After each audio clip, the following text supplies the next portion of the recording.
Praise the lord. प्रभू येशूच्या गौरवी नावाला आज धन्यवाद देते, त्याची उपकार स्तुती करते, कारण पुन्हा एक वार तो किती चांगला आहे याची प्रचिती त्यांनी आजच्या ह्या दिवसाला दिलेली आहे. आज देवाला धन्यवाद देते यासाठी की त्याच्या वचनाची सेवा करण्याची संधी या ठिकाणी मला प्राप्त झालेली आहे. खरोखर संत पाऊल जसं म्हणतो की प्रभूपासून मला जे मिळाले ते मी तुम्हाला दिले. आज हे सुंदरसं देवाचं वचन जेव्हा परमेश्वराच्या पवित्र आत्म्यापासून प्राप्त होतं तेव्हा देवाचे आशीर्वाद निश्चितच मोकळे होतात. आज असंच एक सुंदरसं वचन आपण या ठिकाणी पाहणार आहोत. वचन आहे मार्कट शुभवर्तमान ह्याचा 8वा अध्याय आणि 14 ते 21 वचन. मार्कट शुभवर्तमान ह्याचा 8वा अध्याय 14 ते 21 वचन. मार्कट शुभवर्तमान हे स्वतः मार्क यानेच लिहिलेलं आहे आणि त्याला योहान देखील म्हटलेलं आहे. जेव्हा आपण प्रेषितांची कृत्य याचा 12वा अध्याय पाहतो तेव्हा त्या ठिकाणी म्हटलेलं आहे मार्क म्हटलेला योहान ह्याच्या घरी सर्व मंडळी प्रार्थना करत होती आणि हाच मार्क जो आहे या शुभवर्तमानाचा लेखक आहे. आणि या शुभवर्तमानाची सुरुवात प्रभू येशूच्या सुवार्ता कार्याने होते. आणि मार्क हे जे पुस्तक आहे हे शुभवर्तमानामध्ये एक लहानसं पुस्तक आहे. केवळ 16 अध्यायाचं हे पुस्तक आहे. आणि या पुस्तकामध्ये मार्कने प्रभू येशू ख्रिस्त हा देवाचा पुत्र आहे असं सादरीकरण येशू ख्रिस्ताचं केलेलं आहे. आणि ह्या जेव्हा 8व्या अध्यायाकडे आपण पाहतो तेव्हा या 8व्या अध्यायामध्ये प्रभू येशू ख्रिस्ताने 2 चमत्कार केलेले आहेत.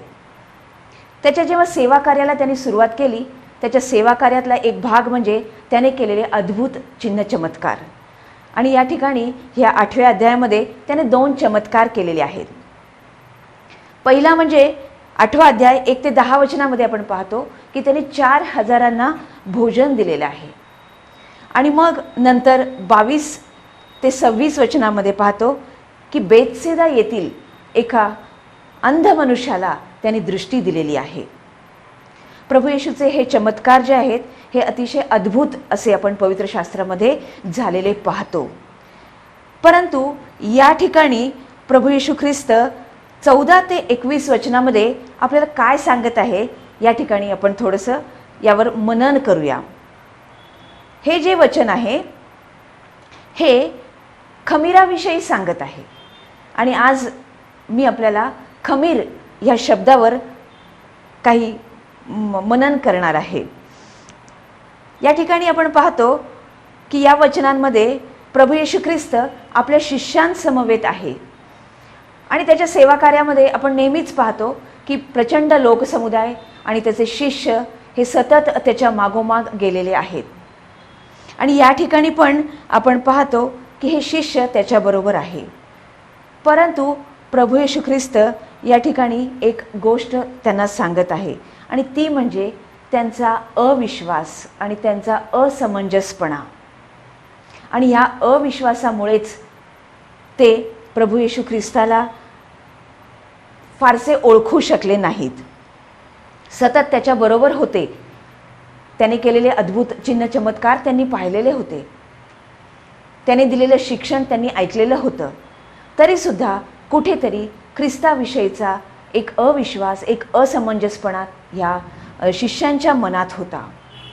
आणि या ठिकाणी आपण पाहतो 14व्या वचनामध्ये जर आपण लक्ष दिलं तर वचन असं सांगतं की ते भाकरी घ्यावयास विसरले होते आणि मचव्यात त्यांच्याजवळ एकच भाकर होती.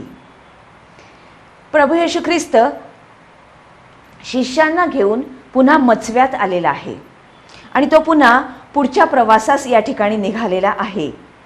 आणि तो मचव्यात असताना शिष्य नेहमीप्रमाणे लोकसमुदायासाठी भाकरी घेण्यास विसरलेले आहेत. आणि हे विसरणं त्यांचं हे काही नवीन असं नव्हतं. नुकताच त्यांनी 5000 भोजन देऊन तो चमत्कार केलेला त्याचा अनुभव त्यांनी घेतलेला होता. त्याच्यानंतर पुन्हा 4000 भोजन त्यांनी दिलेलं होतं. आणि तरीसुद्धा या ठिकाणी हे शिष्य भाकरी घ्यावयास विसरलेले आहेत. या भाकरीचा विसर त्यांना पडलेला आहे. ही जी भाकर आहे ही जगिक भाकरीविषयी सांगितलेलं आहे. आणि ही भाकर घ्यावयास विसरलेले ते होते. आणि मग आपण पुढे पाहतो की मचव्यात त्यांच्याजवळ एकच भाकर होती असं वचन आपल्याला सांगतं. आणि ही जी भाकर होती ही जीवनाची भाकर त्यांच्या मचव्यात त्यांच्याबरोबर होती. प्रभू येशू ख्रिस्त योहानकृत शुभवर्तमान 6व्या अध्यायात म्हणतो की मी जीवनाची भाकर आहे, मी स्वर्गातून उतरलेली भाकर आहे. आणि हे शिष्य लोक या ठिकाणी भाकर विसरलेले आहेत. शरीराला पोषण देणारी भाकर तर विसरले, परंतु आत्मिक जीवन देणारी जी जीवनाची भाकर प्रभू येशू ख्रिस्त स्वतः त्यांच्याबरोबर ह्या मचव्यात आहे त्याला देखील ते विसरले. आणि म्हणून पुढे प्रभू येशू ख्रिस्त त्यांना काय सांगत आहे तर मग त्याने त्यास निक्षून सांगितले की सांभाळा. या ठिकाणी मात्र प्रभू येशू ख्रिस्त त्यांना एक इशारा करत आहे, एक सावधान त्यांना करत आहे, जागृत राहण्यासाठी सांगत आहे. आणि म्हणून म्हणत आहे तो की तुम्ही सांभाळा. तर कशापासून सांभाळण्यास प्रभू येशू ख्रिस्त त्यांना सांगत आहे तर परुषांचे खमीर व हेरोदाचे खमीर ह्याविषयी जपून राहा. या ठिकाणी खमीराचा उल्लेख केलेला आहे. आणि जेव्हा आपण खमीर हा शब्द पाहतो तेव्हा आपल्याला जुन्या कराराची आठवण झाल्याशिवाय राहत नाही. जुन्या करारात निर्गमाच्या पुस्तकामध्ये 12व्या अध्यायामध्ये जेव्हा वलांडणाचा सण करण्यास हे इस्रायल लोक गेले तेव्हा परमेश्वराने सांगितलेलं होतं की बेखमीर भाकर 7 दिवस तुम्ही खा आणि त्या भाकरीसोबत कडूभाजीचं सेवन तुम्ही करा. आणि हे जे खमीर आहे हे बेखमीर आहे. 7 दिवस तो बेखमीर भाकरीचा सण पाळल्यानंतर मग वलांडणाचा सण पाळण्यात येईल. आणि परमेश्वराने निक्षून सांगितलेलं होतं, त्यांना तो नियम दिलेला होता, ती आज्ञा दिलेली होती की बेखमीर भाकरी आणि कडू भाजी याचं सेवन केल्यानंतर मग वलांडणाचा सण साजरा करावयाचा. आणि जेव्हा हे खमीर न घालता ते भाकर खात असत तेव्हा त्या सणासाठी ते सिद्ध होत असत. आता खमीर ह्याला आपण इंग्लिश ट्रान्सलेशन जर बघितलं तर आपण त्याला यीस्ट असं म्हणतो. आणि या खमीराचा उपयोग किंवा खमीर कसं उपयोगात आणलं जातं तर कुठल्याही पदार्थात घातलं तर तो पदार्थ फुगतो, तो पदार्थ मोठ्या प्रमाणात त्याची वाढ होते, असं हे खमीराचा उपयोग आहे. आणि या ठिकाणी प्रभू येशू ख्रिस्त त्यांना सांगत आहे की तुम्ही परुषांचे खमीर आणि हेरोदाचे खमीर ह्याविषयी जपून राहा. हा एक सावधगिरीचा इशारा या ठिकाणी प्रभू येशू ख्रिस्त या शिष्यांना देत आहे. हे जे परुषी आपण या शुभवर्तमानामध्ये या परुषांचा उल्लेख वारंवार आलेला आहे. आणि परुषी याचा अर्थ आहे अलिप्त किंवा वेगळा असणे. आणि म्हणून हे परुषी नेहमी स्वतःला काहीतरी वेगळे असे समजत असत. आणि त्यांच्याविषयी तर थोडासा अभ्यास केला तर असं लक्षात येतं हे परुषी जे आहे हे नियमशास्त्र कडकडीत पाळणारे हे परुषी होते.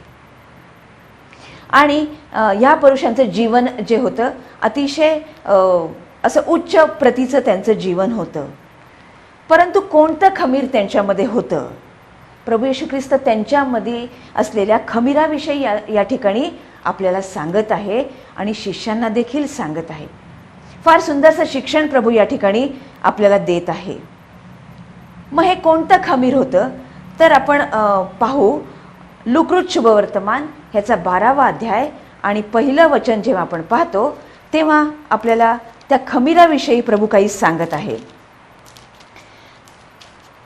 लुकृत शुभवर्तमान ह्याचा 12वा अध्याय आणि पहिलं वचन आपल्याला असं सांगतं की इतक्यात हजारो लोकांची इतकी गर्दी झाली की ते एकमेकांस तुडवू लागले.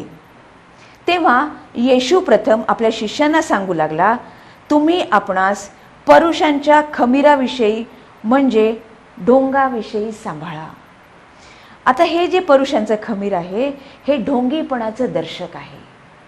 या परुषांना सभास्थानामध्ये नमस्कार चमत्कार हवा असेल. लांब लांब झगे घालून ते सर्व सभास्थानात फिरत असत आणि आपण कोणीतरी मोठे असे समाजाला ते दर्शवत असत. आपण कोणीतरी वेगळे आहोत, आपण कोणीतरी फार मोठी हस्ती आहोत असं ते जगाला दाखवत असे. आणि त्यांना सर्व लोकांमध्ये नमस्कार आणि चमत्कार घेण्यास फार त्यांना आवडत असे. आणि हा जो ढोंगीपणा होता हा परुषांमध्ये होता. आणि म्हणून प्रभू येशू ख्रिस्त मत्तैकृत शुभवर्तमान 23व्या अध्यायामध्ये या शास्त्री परुषांना म्हणतो की तुम्ही चुना लावलेल्या कबरांसारखे आहात. वरून मात्र पांढरे शुभ्र, परंतु अंतःकरणात मात्र काळा कुट्ट अंधार, अंतःकरणात मात्र असलेली मलिनता. आणि ही जी मलिनता आहे ही ढोंगीपणाविषयी आहे. या ठिकाणी प्रभू येशू ख्रिस्त शिष्यांना सांगतो की या परुषांच्या खमीराविषयी सांभाळून राहा, म्हणजेच या ढोंगीपणाविषयी सांभाळून राहा. आणि पुढे आपण करिंथकरास पत्र ह्याचा पहिला अध्याय जेव्हा पाहतो तेव्हा संत पौल या ठिकाणी फार सुंदर या ठिकाणी या ढोंगीपणाविषयी किंवा या खमीराविषयी आपल्याला सांगतो. तो या ठिकाणी म्हणतो, करिंथकरास पहिले पत्र 5वा अध्याय आणि 6वं वचन आपल्याला सांगतं, तुमचे हे आढ्यता बाळगणारे बरे नव्हे, थोडे खमीर सगळा गोळा फुगविते, हे तुम्हास ठाऊक नाही काय.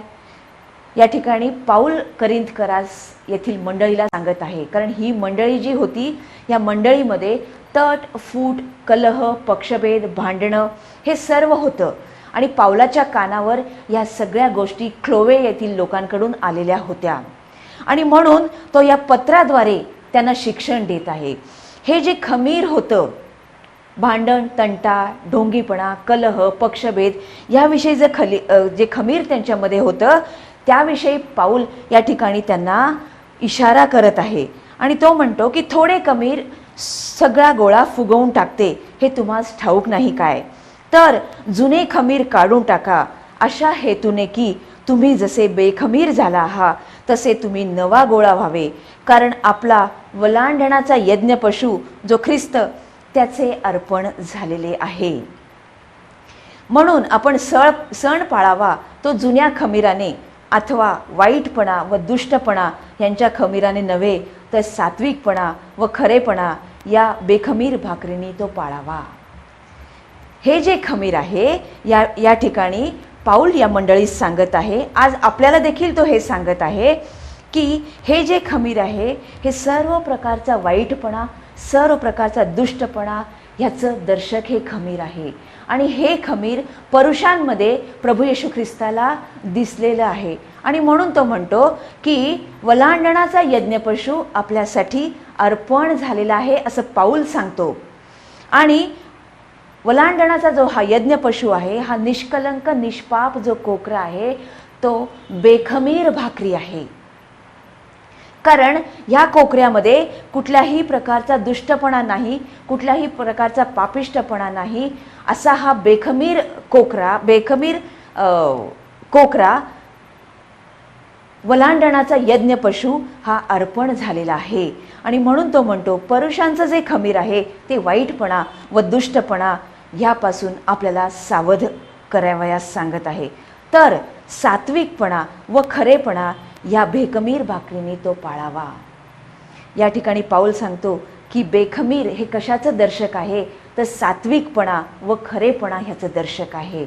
आणि हे जे गुण प्रभू येशू ख्रिस्तामध्ये होते ते आज शिष्यांमध्ये आणि आज आपण त्याचे शिष्य, त्याचे अनुयायी या नात्याने आपल्यामध्ये असावे अशी परमेश्वराची इच्छा आहे. आणि म्हणून पाऊल करिंथकरास सांगत आहे की तुम्ही बेखमीर भाकरीने तो सण पाळावा. कारण तो वलांडणाचा यज्ञपशु आपल्यासाठी अर्पण झालेला आहे. आणि आज आपण त्याचं शरीर मोडतो, ती बेखमीर भाकर आज आपण मोडतो, त्याचं स्मरण आपण करतो. आणि हे आपण कधीही विसरता कामा नये. म्हणून तो सांगतो की परुषांचे खमीर याविषयी जपून राहा. आणि मग म्हणतो हेरोदाचे खमीर याविषयी जपून राहा. या ठिकाणी आपण पाहतो हेरोदाचं खमीर कशाचं दर्शक आहे, तर हे आज्ञाभंगाचं दर्शक आहे. हेरोद जो मांडलिक हेरोद जो यरुशलेमेवर राज्य करत होता, त्या काळामध्ये आपण पाहतो मत्तैकृत शुभवर्तमान याचा 14वा अध्याय आणि 1 ते 11 मध्ये आपण जेव्हा पाहतो तेव्हा आपल्याला लक्षात येतं की हा मांडलिक हेरोद त्या ठिकाणी राज्य करत असताना त्याची पत्नी जी हेरोदिया, या ठिकाणी आपण पाहतो मत्तैकृत शुभवर्तमान याचा 14वा अध्याय आणि 1 ते 11 वचनांमध्ये आपण या ठिकाणी पाहतो की बाप्तिस्मा करणाऱ्या योहानाचा मृत्यू या ठिकाणी झालेला आहे. आणि मांडलिक हेरोद जो होता त्याने येशूची कीर्ती ऐकलेली आहे आणि म्हणून त्याने काय केलेलं आहे की हेरोदाने आपला भाऊ फिलिप ह्याची बायको हेरोदिया हिच्यासाठी योहानाला धरून बांधून कैदेत टाकले होते. केवळ त्याचा भाऊ फिलिप याची बायको हेरोदिया हिच्या इच्छेखातर बाप्तिस्मा करणाऱ्या योहानाला धरून बांधून कैदेत टाकलेले होते. म्हणजे हे दुष्टपणाचं खमीर या ठिकाणी ह्या हेरोदाच्या अंतःकरणात आपल्याला बघायला मिळतं. आणि मग त्या दिवशी हेरोदाचा वाढदिवस असतो आणि हा एकच वाढदिवस आपण पवित्र शास्त्रामध्ये नमूद केलेला पाहतो. आणि ह्या वाढदिवसाच्या दिवशी हेरोदियाच्या कन्येला नाचावयाला सांगतो दरबारामध्ये आणि मग ती दरबारात नाच गाणं करून हेरोद राजाला अतिशय खुश करते. आणि खुश केल्यानंतर तो तिला म्हणतो की आता तू माग, तुला काय पाहिजे ते तुला माग, मी तुला देईन. मग मात्र तिची आई तिला पढवल्याप्रमाणे ती म्हणते की मला बाप्तिस्मा करणाऱ्या योहानाचं शीर आणून द्या. आणि हे दुष्टपणाचं खमीर या ठिकाणी आपल्याला आणखीन एकदा बघायला मिळतं की जे तिच्या आईमध्ये आपल्याला बघायला मिळतं. आणि आपल्या मुलीला ती पढवते आणि ती हेरोद राजाकडे मागणी करते. आणि परंतु राजाला मात्र याचं फार वाईट वाटतं, कारण की राजा बाप्तिस्मा करणाऱ्या योहानाविषयी ऐकून होता. तो पश्चातापाचा बाप्तिस्मा करत होता हे त्याला माहीत होतं आणि म्हणून त्याला फार वाईट वाटतं. परंतु त्याने दिलेला शब्द जो होता तो त्याला पाळावयाचा होता. आणि त्या मुलीने जी मागणी केली ती मागणी हेरोदानं पूर्ण केली आणि ह्या बाप्तिस्मा करणाऱ्या योहानाचं शीर धडा वेगळं करण्यात आलं आणि एका तबकात आणून त्या हेरोद राजापुढे आणण्यात आलं. आणि हे जे दुष्टपणाचं मुख्य म्हणजे हे आज्ञाभंगाचं खमीर या हेरोद राजामध्ये होतं. आज्ञाभंगाचं पाप हे आपल्याला मरणाकडे नेतं. आणि पुढे आपण जर बघितलं तर ह्याच हेरोदाचा मृत्यू अतिशय वाईट रीतीने झालेला आहे. आणि अशा प्रकारच्या या दुष्टपणाच्या आणि वाईटपणाचं आणि आज्ञाभंगाचं खमीर हे जे पुरुषांमध्ये होतं आणि हे हेरोदामध्ये होतं, ह्याविषयी प्रभू येशू ख्रिस्त म्हणतो की तुम्ही सांभाळून राहा. कारण ही जी भेकमीर भाकरी आहे ती आपल्यासाठी वधस्तंभावर मोडली गेलेली आहे आणि तिचं सेवन आज आपण सर्वजण करत आहोत, त्याचं स्मरण आपण करतो. आणि म्हणून प्रभू त्यांना म्हणतो की 21व्या वचनात म्हणतो, तेव्हा तो त्यांना म्हणाला, तुम्हाला समजत नाही काय. आणि प्रभू येशू ख्रिस्ताला या असमंजसपणामुळे, त्यांच्या अविश्वासामुळे फार दुःख होतं. तो म्हणतो की तुम्ही मी केलेले चमत्कार पाहिले नाहीत काय. जर 19 आणि 20 वचन जर पाहिलं तर त्याच्यामध्ये तो सांगतो की मी लोकांना 5000 भाकरी दिल्या, त्याच्यातून 12 टोपल्या उरल्या. नंतर 4000 भाकरी दिल्या, त्याच्यातून 7 टोपल्या उरल्या. मग हे तुमच्या दर्शनास आलं नाही काय? ह्याच्यावर तुमचा विश्वास बसला नाही काय? तर म्हणून तो म्हणतो की तुम्हाला अजून समजत नाही काय. आणि ह्या असमंजसपणाबद्दल प्रभू येशू ख्रिस्ताने ह्या शिष्यांना सांभाळून राहायला सांगितलेलं आहे. कारण एखाद्या खमीराप्रमाणे त्यांना जगामध्ये मिसळायचं होतं आणि या बेखमीर भाकरीविषयी त्यांना सुवार्ता प्रसार करायचा होता. कारण प्रभूचं वचन हे पण सांगतं की स्वर्गाचं राज्य हे खमीरासारखं आहे. बेखमीर भाकरी जेव्हा एखाद्या गोळ्यामध्ये असते तेव्हा स्वर्गाचं राज्य त्या बेखमीर भाकरीसारखं असतं असं देवाचं वचन देखील सांगतं. आणि म्हणून तो म्हणतो की तुम्हाला अजून समजत नाही काय की ही बेखमीर भाकर तुमच्या मचव्यामध्ये तुमच्या बरोबर आहे, ही जीवनी भाकर तुमच्या बरोबर आहे, तरीसुद्धा अजून तुम्ही चर्चा करत आहात की आमच्याजवळ भाकरी नाही. याविषयी हे लोक चर्चा करत होते, कारण प्रभू येशू त्यांना म्हणाला की तुमच्याकडे भाकरी आहेत काय, परंतु हे लोक भाकरी नाहीत अशी चर्चा करू लागले. आणि जेव्हा हे चर्चा करू लागले तेव्हा ते ऐकून प्रभू येशू ख्रिस्ताला मात्र फार दुःख झालं. हे लोक खरोखरच प्रभू येशू ख्रिस्ताला या जीवनी भाकरीला विसरून गेलेले होते. आणि म्हणून तो म्हणतो की तुम्हाला समजत नाही काय, आज ही बेखमीर भाकर आज आपल्याबरोबर आहे, ही जीवनी भाकर आपल्याबरोबर आहे. जेव्हा आपण जुन्या करारामध्ये पाहतो, दुसरे शमूएल ह्याचा 21व्या अध्यायामध्ये जेव्हा आपण पाहतो, तेव्हा दावीद राजा शौलापासून पळून थकून भागून आलेला होता. आणि तो याजकाकडे गेला आणि याजकाला म्हणाला की मला खूप भूक लागलेली आहे. तेव्हा याजक म्हणाला की ह्या काही साध्यासुध्या भाकरी नाही आहेत, मंदिरात ठेवलेल्या ह्या काही साध्यासुध्या भाकरी नाही आहेत, तर ह्या पवित्र भाकरी आहेत. कारण त्या बेखमीर भाकरी होत्या, त्या पवित्र भाकरी होत्या. परंतु याजकानं त्या भाकरी सेवन करावयाला दावीद राजाला त्या दिलेल्या आहेत. कारण दावीद राजा हा प्रवासासाठी निघालेला होता, हा युद्धावरून परत आलेला होता. आणि तो सांगतो की शुद्ध झाल्याशिवाय या भाकरींचं सेवन कोणीही करू शकत नाही. आणि मग दावीद राजा म्हणतो की आम्ही सतत 3 दिवस प्रवास करत आहोत, तर आमच्यामध्ये कुठून अशुद्धता येणार. आणि विशेष करून ही स्त्रीपासूनची शुद्धता त्या ठिकाणी त्याचा उल्लेख केलेला आहे. आणि म्हणून दावीद राजाला हा जो याजक आहे तो ही बेखमीर भाकर सेवन कराव्यास तो देतो. आणि ही जी भाकर आहे बेखमीर भाकर, जोपर्यंत आपल्यामधलं हे परुषांचं किंवा हेरोदाचं खमीर निघून जात नाही तोपर्यंत ती बेखमीर भाकर सेवन करणं सुद्धा अयोग्य आहे, ते सुद्धा अपवित्रतेचं दर्शक आहे. कारण जेव्हा आपण ती पवित्र भाकर सेवन करतो ती बेखमीर असते, तिच्यामध्ये कुठल्याही प्रकारचं खमीर नसतं, कुठल्याही प्रकारचा फुगवटा त्याच्यामध्ये नसतो. आणि ते जेव्हा सेवन करतो ती ही शुद्ध मनाने शुद्ध अंतःकरणाने सेवन केली पाहिजे असं आपल्याला वचनांमध्ये बघायला मिळतं. आणि या ठिकाणी या शिष्यांना या भाकरीविषयी कुठलीही कल्पना नाही. आणि म्हणून प्रभू येशू ख्रिस्त त्यांना या ठिकाणी या बेखमीर भाकरीविषयी सांगत आहे. आणि परुषांचं खमीर आणि हेरोदाचं खमीर ह्याविषयी देखील सक्त ताकीद त्या ठिकाणी देत आहे. आणि म्हणून आज आपल्यामध्ये सुद्धा अशा प्रकारचं कुठलंही खमीर असेल, वाईटपणाचं, ढोंगीपणाचं, दुष्टपणाचं, कुठल्याही कलहाचं, जर असं खमीर आपल्या अंतःकरणात असेल तर ते आपल्या पापाला फुगवटा देतं, आपल्याला पाप करण्यास ते प्रवृत्त करतं. आणि म्हणून आपण नेहमी हे लक्षात ठेवूया की ही बेखमीर भाकर, ही स्वर्गीय भाकर म्हणजे आपला प्रभू येशू ख्रिस्त आपल्याबरोबर आहे, त्याला आपण कधीही विसरता कामा नये.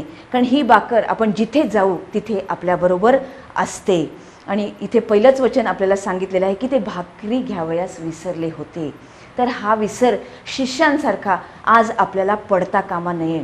कारण जिथे जिथे जाऊ तिथे तिथे आपला परमेश्वर, आपला रक्षणकर्ता आपल्याबरोबर आहे. तो कधीही आपल्याला ढळू देत नाही, तो कधीही आपल्याला विसरत नाही. आपण जरी त्याला विसरलो तरी तो कधीही आपल्याला विसरणार नाही. आणि ह्या वचनांमध्ये हा जो असमंजसपणा आहे ह्याचा निषेध प्रभूंनी केलेला आहे. म्हणून आज आपण ह्या वचनांवरून हाच बोध घेतो की आज ही बेखमीर भाकर आपल्याबरोबर आहे. म्हणून जे काही खमीर आज आपल्यामध्ये असेल तर आज संधी आहे, ते खमीर आज आपण आपल्यामधनं काढून टाकू आणि ते निष्कलंक निष्पाप जे रक्त आपल्यासाठी सांडलेलं आहे त्या बेखमीर भाकरीचं वधस्तंभावर ती भाकर आज आपण आपल्या अंतःकरणात घेऊया आणि प्रभूच्या चरणी आपण लीन आणि नम्र आज होऊया. प्रभू करो ही सर्व वचनं आपल्या सर्वांसाठी आशीर्वादित करो. यावेळेस आपण प्रार्थना करू. पवित्र पवित्र अतिपवित्र अशा आमच्या सेनाधीश परमेश्वरा, आकाश व पृथ्वी याच्या उत्पन्नकर्त्या, राजांच्या राजा आणि प्रभूंच्या प्रभू, तुझ्या गौरवी नावाला धन्यवाद देतो प्रभू, तुझी स्तुती करतो परमेश्वरा। आज या समयी बाप्पा तुझ्या सुंदरशा वचनांद्वारे तू आमच्याशी बोललास परमेश्वरा बाप्पा। हो परमेश्वर बाप्पा, तुझं बघणं हे मनुष्याचा बघण्यासारखं नसतं प्रभू। तू अंतःकरण पाहणारा परमेश्वर आहे, तू अंतःकरण पारखणारा परमेश्वर आहे। आणि म्हणून परमेश्वर बाप्पा, आमच्या अंतःकरणात जे काही वाईट खमीरपणाचे गोष्टी असतील प्रभू, तर त्या तू आज काढून टाक माझ्या देव बाप्पा। आणि परमेश्वर बाप्पा, तुझ्या राज्याची सिद्ध प्रजा होण्यासाठी प्रभू तू आम्हाला तयार कर माझ्या देव बाप्पा। सर्व प्रकारचा अविश्वासूपणा, सर्व प्रकारचा असमंजसपणा प्रभू आज आमच्यामधून तू काढून टाकावास, अशीच मी तुझ्याजवळ नम्र विनंती करते परमेश्वर बाप्पा। आज हे सुंदरसं वचन आमच्याशी बोललं परमेश्वर बाप्पा, आणि खरोखर प्रभू तू आमच्या जीवनाची भाकर आहेस। आणि तुझं वचन सांगतं, मनुष्य केवळ भाकरीने नव्हे तर परमेश्वराच्या मुखातून निघणाऱ्या प्रत्येक वचनाने जगेल। होय परमेश्वर बाप्पा, हे तुझं वचन आम्हासाठी भाकर आहे परमेश्वर बाप्पा, आणि ही भाकर आम्ही रोज आणि रोज मोडावी बाप्पा। तुझं वचन आम्ही रोज आणि रोज सेवन करावं, यासाठी प्रभू आज तू आम्हाला नव्यानं स्पर्श केलास, म्हणून मी तुझे मनापासून आभार मानते प्रभू, तुझी उपकार स्तुती करते। दयाघना, आज ही कृपा केलीस, आज हा अनुग्रह केलास, त्याबद्दल मी तुझे मनापासून आभार मानते। दया कर, कृपा कर आणि कार्य कर माझ्या देव बाप्पा। येथून पुढे प्रभू आम्ही आमच्या जीवनात चालत असताना तू सदैव आमच्या समवेत राहा परमेश्वर बाप्पा, यासाठी की प्रभू आम्ही आमच्या मार्गावरून भटकू नये परमेश्वर बाप्पा, तर तुझ्या मार्गात सतत आणि सतत चालत राहावं, यासाठी प्रभू तुमचं सहाय्य कर, तुझी कृपा करो परमेश्वर बाप्पा। दयाघना, आमच्यामध्ये तू कार्य कर, ही लहानशी विनंती धन्य तारक माझा प्रभू येशू ख्रिस्त ह्याच्या प्रिय, पवित्र आणि विजयी नावामध्ये मागते, म्हणून तू ऐक आमच्या बाप्पा, आमेन।